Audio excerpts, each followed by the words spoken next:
Hello, everybody. I'm First Alert meteorologist McKenna King. We've got a couple of severe thunderstorm warnings to talk about. This is along that dry line that I was talking about during our 5 o'clock show. We've got some isolated thunderstorms that have developed along that dry line. We've also got a cold front that'll start to move into North Texas. So let's talk about two of those. We have the severe thunderstorm warning that is moving out of Dallas County. We have quarter-inch hail associated with this, or quarter-sized hail, 1-inch hail, I should say, associated with that storm cell. We've also got wind gusts as high as 60 miles per hour. Now, while this is isolated, it can be damaging in those areas where it is isolated over. So let's take a look at this storm cell right through Dallas County. Notice that heads into Kaufman and portions of Rockwall counties as well, although primarily I think impacts are going to be for Kaufman County. Once again, hail size of 1 inch, that is quarter-sized hail.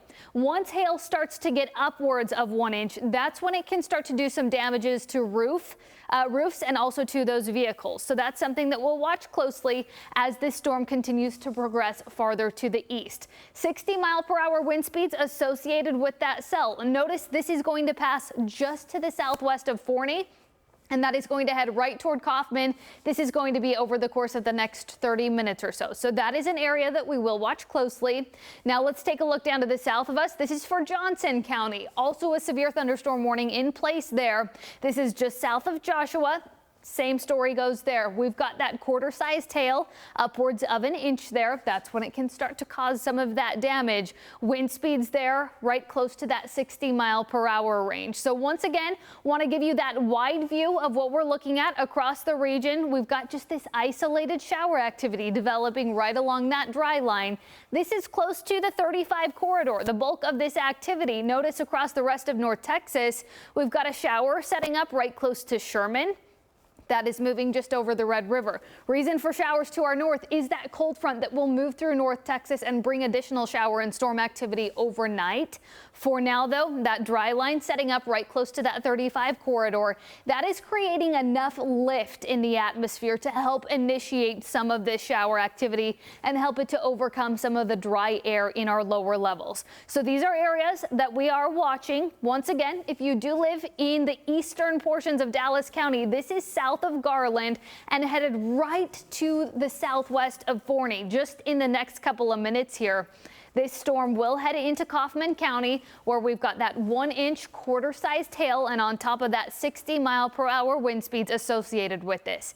If you live in Rockwall County, you may be noticing a little bit of an impact as far as that breeze goes. But as far as impacts with hail, I'm not seeing much for Rockwall County. I think most of that threat with that storm will be for Kaufman County, close to Terrell and down into Kaufman, as that storm kind of splits the middle of those two areas. That's something we'll watch. This is in effect until 6 o'clock, where the National Weather Service will reevaluate things and see if it does need to be expanded, if that storm still has the strength and is still at severe level, severe criteria.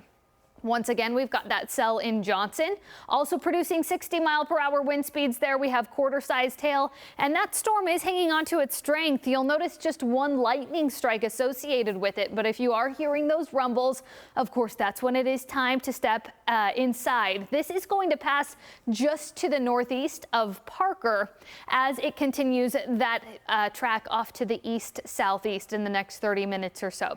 Now, as we get through this evening, this is not the last of the storm activity I expect us to see. Notice it does remain fairly isolated in nature. This is here on Futurecast as we get through about 8-9 o'clock tonight. But we get beyond that point. That's when that cold front really starts to bring impacts to North Texas, and especially for our northern and northeastern counties. Right close to the Red River, notice we have scattered storm activity developing. For our northeastern counties, places like Sherman, McKinney, Sulphur Springs, Paris.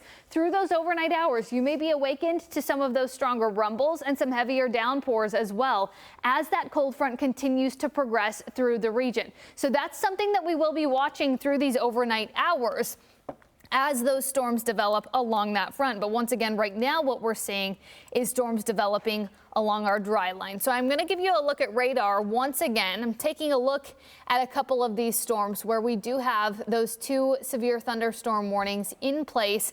Looks like we've got a couple of other cells across portions of the region, right close to Cleburne, where we are seeing nickel-sized hail with strong wind speeds. Once again, severe warned storm there.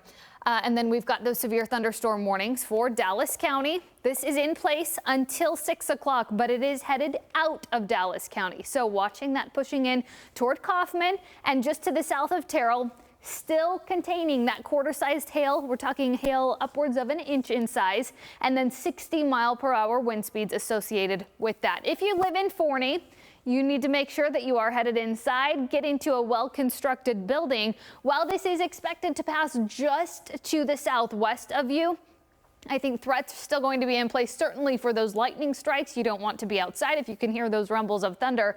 On top of that, some downpours just to the south of you as that storm continues to progress to the east-southeast. Then one more look at that storm right through Johnson County. This is south of Joshua. Couple of lightning strikes now associated with the stronger area inside that cell there.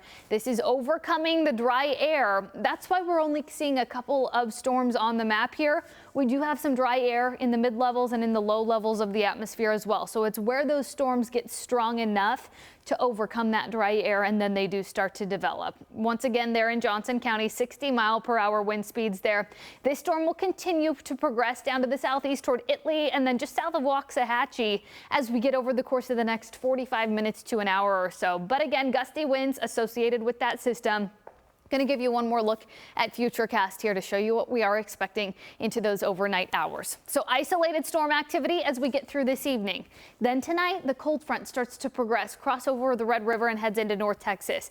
That turns those storms from isolated to more scattered in nature. This is as we head through those Wednesday overnight hours. Early tomorrow morning, places along the Red River and for our northeastern counties, northeast of the Metroplex, waking up to some scattered storm activity, some rumbles there, something we'll be watching closely. Of course, the First Alert Weather Team will keep you updated as needed through the overnight hours and into Wednesday morning.